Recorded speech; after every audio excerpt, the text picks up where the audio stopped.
Welcome to Doctrine Dive. Judging from the look of our society, together with the strange and sudden things going on in our world today, we can tell that wickedness and evil have always found ways to infiltrate humanity. When we talk about wickedness, most people often confuse it with anger, but these are two entirely different actions. An angry person might not have the ability or even the conscience to harm a fly. Yet, their heated outbursts often lead others to think they are wicked. True wickedness, however, runs deeper. It often hides behind a mask of innocence, presenting itself as harmless or even kind. Wicked people often appear gentle, acting like they love or care about you, all while plotting harm in secret. Throughout history, this type of evil has surfaced repeatedly, and the Bible is no stranger to exposing such dark schemes. Today, we're diving into the lives of 3 wicked women from the Bible. These women left marks of devastation and serve as sobering reminders of how unchecked wickedness can wreak havoc on individuals, families, and nations. Let's explore their stories in detail. The 3 wicked women in the Bible. 1. Herodias. Who was Herodias? Herodias was born into the powerful Herodian dynasty, a family known for political maneuvering and cruelty. She was the granddaughter of Herod the Great, infamous for ordering the massacre of the innocent infants in Bethlehem, Matthew 2:16. With such a legacy, Herodias was no stranger to ambition and intrigue. She first married Herod Philip, her uncle, but later abandoned him to marry his brother, Herod Antipas, another uncle. This second marriage was both incestuous and adulterous, violating Jewish law. Herodias' controversial marriage sparked outrage among the Jewish people. John the Baptist, a fearless prophet, openly condemned the union, stating that it was unlawful, Mark 6:18. His boldness enraged Herodias, who saw John not only as a threat to her reputation, but also as an obstacle to her influence over Herod Antipas. Herod, though disturbed by John's preaching, admired him as a righteous and holy man. He even protected John to some extent, despite imprisoning him. This protection only fueled Herodias' hatred. She began to scheme, waiting for the perfect opportunity to eliminate John. Her chance came during Herod's lavish birthday banquet. Herodias sent her daughter Salome to perform a dance that captivated Herod and his guests. This was no ordinary dance. It was sensual and provocative, designed to manipulate Herod's emotions. Overwhelmed by her performance, Herod rashly promised Salome anything she wanted, up to half his kingdom. Prompted by her mother, Salome asked for the head of John the Baptist on a platter, Mark 6:25. Though Herod was distressed, he reluctantly ordered John's execution to save face in front of his guests.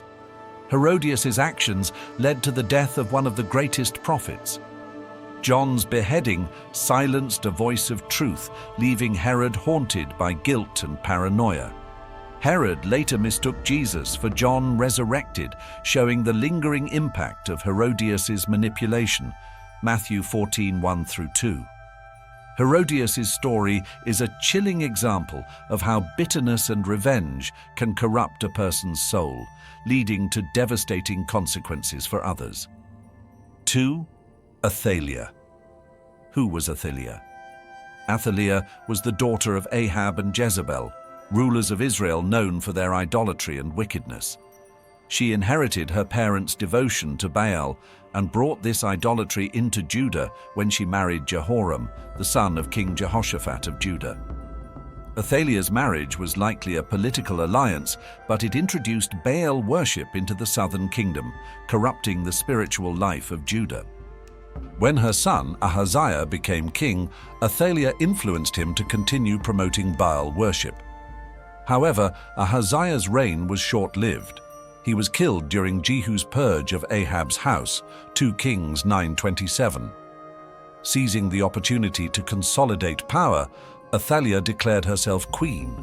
To secure her position, she ordered the massacre of her own grandchildren. the royal heirs of Judah. This act of infanticide was not only cruel, but also a direct attack on God's promise to preserve the Davidic line through which the Messiah would come. Unknown to Athaliah, one child, Joash, was rescued by his aunt Jehosheba, the wife of the high priest Jehoiada. Joash was hidden in the temple for 6 years, during which Athaliah ruled Judah. Under her leadership, Baal worship flourished, further defiling the kingdom. In the 7th year, Jehoiada revealed Joash to the people and crowned him king in a dramatic ceremony.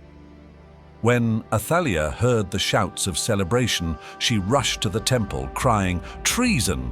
Treason!" 2 Kings 11:14. But her cries fell on deaf ears. She was captured and executed, ending her reign of terror. Athaliah's actions nearly destroyed the Davidic line, threatening the fulfillment of God's covenant. Her reign plunged Judah into spiritual darkness, but her eventual downfall marked the restoration of true worship under Joash's leadership. 3. Jezebel. Jezebel was the daughter of Ethbaal, king of the Sidonians and a priest of Baal. Her marriage to Ahab, king of Israel, was a political alliance that brought Baal worship into the heart of Israel. Jezebel was not a passive queen.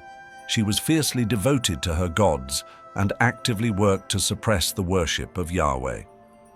Jezebel systematically sought to eradicate the prophets of Yahweh, replacing them with 450 prophets of Baal and 400 prophets of Asherah. Her campaign of terror forced many prophets to hide in caves, while others were killed outright. 1 Kings 18:4. One of Jezebel's most infamous acts was orchestrating the murder of Naboth, a righteous man who owned a vineyard near Ahab's palace. When Naboth refused to sell his land, citing God's law, Ahab sulked in his palace. Jezebel took matters into her own hands, forging letters in the king's name to falsely accuse Naboth of blasphemy. Naboth was stoned to death, and his vineyard was seized. 1 Kings 21:1-16. Jezebel's wickedness eventually led to her demise. After Ahab's death, Jezebel continued to wield power through her sons. However, God's judgment was pronounced against her by the prophet Elijah, who declared that dogs would devour her body. 1 Kings 21:23. This prophecy was fulfilled when Jehu, anointed as king of Israel, executed her. She was thrown from a window, trampled by horses, and left for the dogs to consume. 2 Kings 9:30-37. Jezebel's influence corrupted an entire nation, leading Israel into deep idolatry and provoking God's wrath. Her story is a stark reminder of how unchecked evil can devastate not just individuals, but entire societies. Lessons from their lives. The stories of Herodias, Athaliah, and Jezebel reveal the destructive power of wickedness.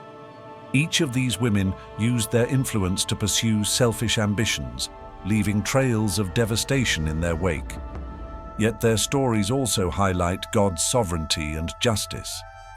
Despite their schemes, God's purposes prevailed. Wickedness may always find ways to infiltrate humanity, but God's righteousness endures forever. Let these stories serve as both warnings and encouragements as we strive to walk in truth and obedience.